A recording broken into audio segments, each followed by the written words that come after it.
Assalamualaikum warahmatullahi wabarakatuh. Baiklah, anak-anak ibu semuanya, apa kabar pada hari ini? Semoga anak-anak ibu semuanya dalam keadaan sehat walafiat dan tetap semangat terus untuk belajar. Baiklah, anak-anak ibu, sekarang kita akan belajar pada tema 5, subtema 2, pembelajaran pertama, yaitu tema 5 tentang ekosistem, subtema 2 tentang hubungan antar makhluk hidup dalam ekosistem, dan pembelajaran pertama. Baiklah, anak-anak ibu. Jadi, sebelum kita memulai pembelajaran kita pada hari ini, sebaiknya kita berdoa menurut kepercayaan masing-masing ya, biar ibu yang mimpin. Amin. Baiklah anak-anak ibu, karena tadi kita sudah selesai berdoa, langsung saja kita masuk dalam pembelajaran kita pada hari ini, yaitu tujuan pembelajaran kita yaitu yang pertama, siswa dapat menemukan pokok pikiran dalam bacaan dengan tepat. Yang kedua, siswa dapat membuat gambar rantai makanan pada ekosistem lengkap dengan keterangan dengan cermat. Baiklah anak-anak ibu, buka bukunya ya.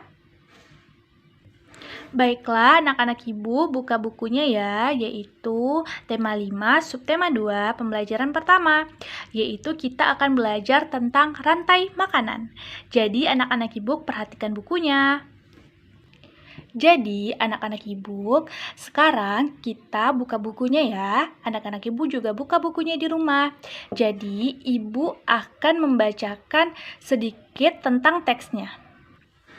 Jadi, rantai makanan adalah perjalanan memakan dan dimakan dengan urutan tertentu antara makhluk hidup. Perhatikan gambar di samping ibu. Di sini ada rumput, ada tikus, ada ular, ada elang, dan pengurai, yaitu elangnya mati, yaitu tanah. Jadi, di sini ibu akan bacakan gimana sih proses rantai makanan yang terjadi pada gambar di samping. Jadi, awalnya itu adalah padi. Padi dimakan oleh tikus. Kemudian tikus dimakan oleh ular. Kemudian ular dimakan oleh burung elang. Setelah beberapa waktu, burung elang mati. Jadi, bangkainya membusuk dan diuraikan oleh makhluk hidup pengurai dan bercampur dengan tanah, sehingga terbentuklah humus. Humus ini dia itu adalah tanah. Dia ini sangat dibutuhkan untuk tumbuhan, terutama rumput. Begitulah seterusnya hingga proses ini berjalan dari waktu ke waktu. Jadi, anak-anak ibu semuanya, yang ibu bacakan tadi adalah contoh salah satu rantai makanan yang ada di darat. Jadi, rantai makanan ini bukan hanya terdapat di darat, juga ada terdapat di laut. Anak-anak ibu juga perhatikan bukunya ya. Baiklah, anak-anak ibu, di sini ibu akan menceritakan teks selanjutnya, yaitu rantai makanan yang berada di laut. Jadi, di lautan juga terdapat rantai makanan. Di lautan yang menjadi produsen atau yang menjadi seperti rumput tadi adalah fitoplankton. Fitoplankton ialah sekumpulan tumbuhan hijau yang sangat kecil ukurannya dan melayang-layang di dalam air. Jadi, anak-anak ibu perhatikan gambar di samping juga ya. Jadi, konsumen pertama itu adalah zooplankton. Zooplankton ini adalah hewan pemakan fitoplankton. Jadi, konsumen duanya itu adalah ikan-ikan kecil. Yang konsumen ketiganya adalah ikan-ikan sedang. Dan konsumen keempatnya adalah ikan-ikan besar. Jadi, bagaimana sih urutan peristiwanya? Jadi, begini anak-anak, urutan peristiwanya yaitu memakan dan dimakan seperti yang di darat tadi, seperti si tikus, rumput, ular, burung elang tadi ya. Jadi, bagaimana dia itu dapat berjalan seimbang dan lancar jika seluruh komponen tersebut ada. Jika salah satu komponen tidak ada, akan terjadi ketimpangan dalam urutan memakan dan dimakan tersebut. Agar rantai makanan dapat terus berjalan, jumlah produsen harus lebih banyak daripada jumlah konsumen pertama. Konsumen ke-1 lebih banyak daripada konsumen kedua, dan seterusnya. Begitu anak-anak. Nah, anak-anak ibu semuanya, setelah ibu dan anak-anak juga baca tentang teks rantai makanan yang tadi ibu bacakan dan anak-anak ibu lihat di bukunya, pasti anak-anak ibu tahu nih bahwa setiap bacaan pasti terdapat pokok pikiran yang tertuang dalam setiap paragrafnya.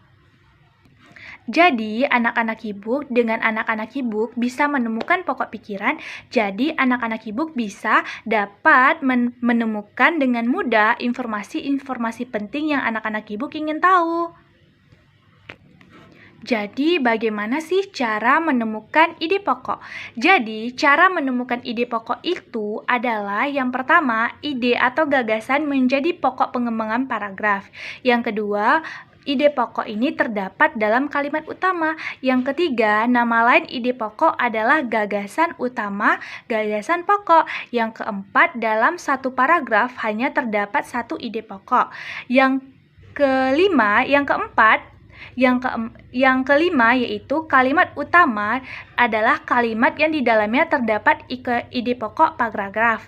Yang terakhir, yang kelima, kalimat penjelas yaitu kalimat yang menjelaskan kalimat utama. Baiklah anak-anak ibu semuanya, setelah anak-anak ibu paham tentang bagaimana sih cara kita menemukan ide pokok pada paragraf atau gagasan utama pada suatu paragraf atau teks cerita, dan anak-anak ibu juga bisa dapat memahami tentang rantai makanan yang telah ibu jelaskan tadi, yaitu ada rantai makanan di darat dan ada rantai makanan di laut. Jadi ibu harap anak-anak ibu bisa paham ya dengan penjelasan yang ibu berikan. Jadi nanti anak-anak ibu bisa lihat tuh di sekitaran rumahnya atau pekarangannya ada nggak sih rantai makanan yang bisa anak-anak ibu jelaskan gitu. Terus ada juga anak-anak ibu bisa tahu bagaimana sih rantai makanan yang ada di dekat perkarangan rumah anak-anak ibu, dan nanti bisa dibuat gambarnya atau ditulis di bukunya ya anak-anak. Baiklah anak-anak ibu semuanya, sekian pembelajaran kita pada hari ini. Semoga anak-anak ibu paham ya dengan pembelajaran yang telah ibu berikan, dan jangan lupa buat PR-nya, yaitu membuat rantai makanan di dekat sekitaran perkarangan rumahnya, yaitu di darat ataupun nanti bisa juga sih kayak berpikir untuk di laut. Bisa nanti anak-anak buat namanya atau menuliskannya dengan gambar. Jadi, anak-anak ibu semuanya, ibu akan memberikan penguatan kepada anak-anak ibu semuanya, yaitu yang pertama, kita sudah bisa menemukan bagaimana cara menemukan pokok pikiran atau paragraf utama pada suatu teks atau bacaan. Yang kedua, kita sudah bisa mengetahui rantai makanan. Baiklah anak-anak ibu semuanya, sampai di sini dulu pembelajaran kita pada hari ini. Ibu harap anak ibu semua dalam keadaan sehat dan semangat terus untuk belajar. Baiklah, ibu tutup dulu dan jangan lupa buat PR-nya ya. Baiklah, ibu tutup. Assalamualaikum warahmatullahi wabarakatuh.